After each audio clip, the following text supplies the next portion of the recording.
I was really moved this past week to read the story of Albert Gouring.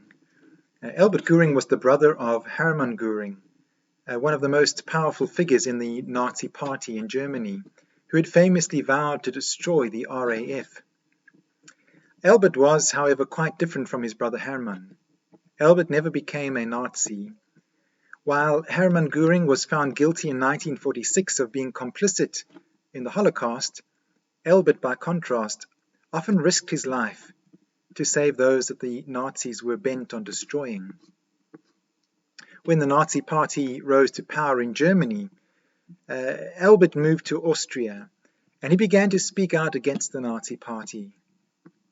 When Germany, however, annexed Austria in 1938, Albert rushed to distribute visas to Jewish residents to try and get them out and save them from what he could see was surely coming. He was also reported to have confronted Nazi soldiers in the streets who were forcing elderly Jewish people to do degrading things in public, such as washing themselves in the streets.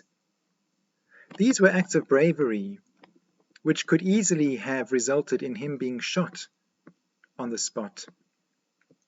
During the Second World War, Albert Gouring managed to save hundreds of Jews, as well as many anti-Nazi dissidents. He also used his connection and influence with his brother Hermann to persuade him to release many prisoners of the concentration camps under the pretext that they were good Jews. During this period, Albert was in fact arrested on a number of occasions by the Nazis. Each time, however, he was fortunate to be released due to his connection with his brother Hermann. Ironically, however, after the war, Albert was imprisoned for 2 years for the very same reason, that he was the brother of the infamous Hermann Gouring. And when he was finally released, this same fact of being the brother of Hermann Gouring made him unemployable, despite the fact that he had risked his life for so many.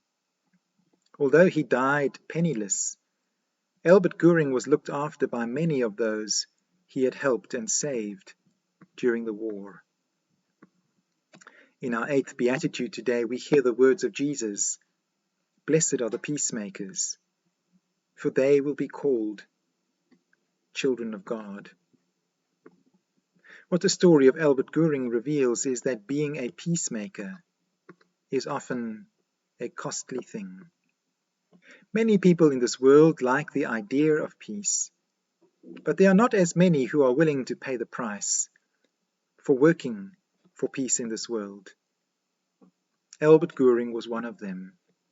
And to those who were recipients of his help in a time of terror and violence, to them he must have truly felt like a child of God, a son of God, one in whom God's likeness could be seen. Returning to the Beatitude in Matthew 5, verse 9, the word that is used for peace is the Greek word eirene, from which we get the English name Irene. The root word is eiro, which means to join or to tie together into a whole. Instead of dividing the world into categories of us versus them, the peacemakers of this world are those who often risk their lives to bring people together, to join them into one whole. Peacemakers are those who see beyond our human divisions, to see the common oneness and to work for that common oneness of our humanity. The word that Jesus would have used would have been the Aramaic word shlama or shaloma, which in Hebrew is shalom. The word shalom speaks of a peace and a wholeness that encompasses the whole of life. It refers firstly to a deep inner peace that comes from a life that is in alignment with God, a heart in which the deep peace and presence of God dwells, a heart that has learned the art of being still and becoming aware of the presence of the great I Am, who dwells at the heart of all of life. The heart of shalom or inner peace is a heart that has given up all forms of inner conflict with oneself and towards others. And from those still, quiet waters within, that peace is able to radiate outwards towards the rest of life, so that the person of Shalom is radiating God's peace, is brought into alignment and right relationship with their fellow human beings, and ultimately with creation itself, in relationships with others that are right, fair, and just, loving and caring, so that those who live in the shalom of God seek the highest benefit, not just for their fellow human beings, but also for the whole of life, for God's creation as well. The life of Jesus is a supreme example of a life lived in God's shalom. And so, according to Paul, Jesus' life reveals God's secret plan from the foundation of the world to bring all things together in oneness and unity, and thereby in harmony and peace. But again, Paul recognizes that this is costly work, for which Jesus is willing to sacrifice his life. Paul writes in chapter 2, verse 14, "For he himself is our peace, who has made the two one, and has destroyed the barrier, the dividing wall of hostility, and his purpose was to create one new humanity, thus making peace, and in this one body to reconcile both of them to God by the cross, by which he put to death their hostility." This is costly work. Getting back to the Beatitude, William Barclay points out that the blessing of this Beatitude is on the peacemakers, and not simply on the peace lovers. It is not enough just to love peace as an idea and to do nothing about it in practice. There are many peace lovers in this world, but very few peacemakers. Very few who actually put their desire for peace into the kinds of actions that actually make for peace. I heard on the BBC News this week that a recent survey shows that a lot of people like the idea of saving the planet and building a cleaner, more sustainable world, but more than half of those interviewed indicated that they were not willing, or they didn't think it was necessary, to make changes in their own lives to make that possible. On this Remembrance Sunday, as we pause to remember the sacrifice of those who chose not to simply live for themselves, but who were willing to pay the ultimate sacrifice for the sake of protecting the world from a cruel and violent Nazi empire, so I believe that their witness asks of us today whether we like the idea of peace, or whether we are willing to make sacrifices that it might become a reality. Do we like the idea of a clean, peaceful, and stable planet, or are we willing to make sacrifices for the sake of that peace, that wellness, wholeness, and well-being of the planet? To truly live in the way of Shalom, the peace of God and the peace for which Jesus lived and died, it means that we cannot simply aim for our own little private peace, but that we should desire and actively seek this peace for others too, that we should desire the health and well-being of the whole and not just our little part, and that inevitably should include the whole of creation. And not just that we should desire it, but that we should translate that desire into actions, even if it is costly to do so.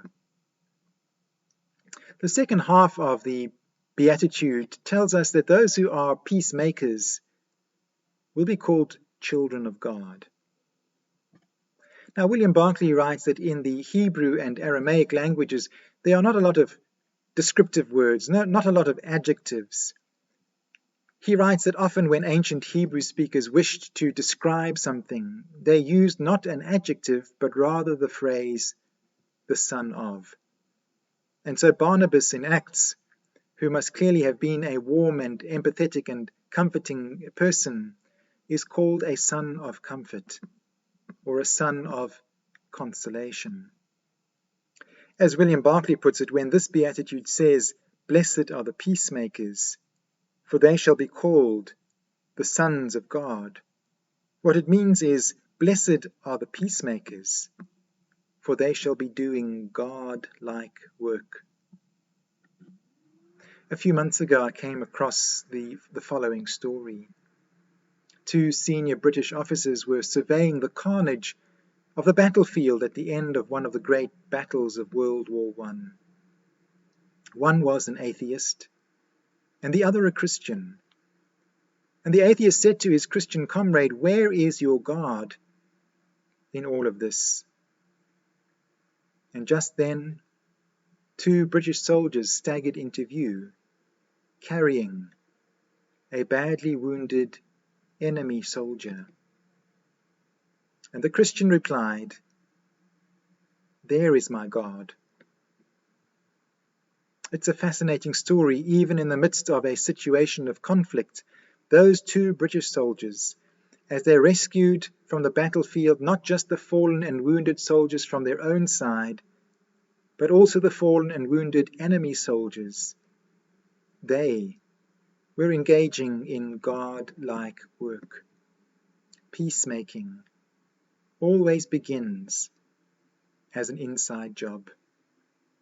If there is war and hatred and division within our own hearts, how will we be peacemakers in the world? What an amazing thing that those 2 British soldiers could engage in a most terrible war without hatred in their own hearts. Their desire was not just for the life and well-being of themselves and those that they were fighting with, but somehow, miraculously, perhaps one could say by God's grace, their desire was also for the well-being and the health and the wholeness, even of their enemies. In that act of rescuing wounded enemy soldiers who had fallen on the battlefield, those 2 British soldiers were acting in God-like ways, engaging in God-like work, paradoxically living as peacemakers, even in the middle of one of the greatest conflicts the world has ever seen. Blessed are the peacemakers, says Jesus, for they shall be called children, sons, and daughters of God. Amen.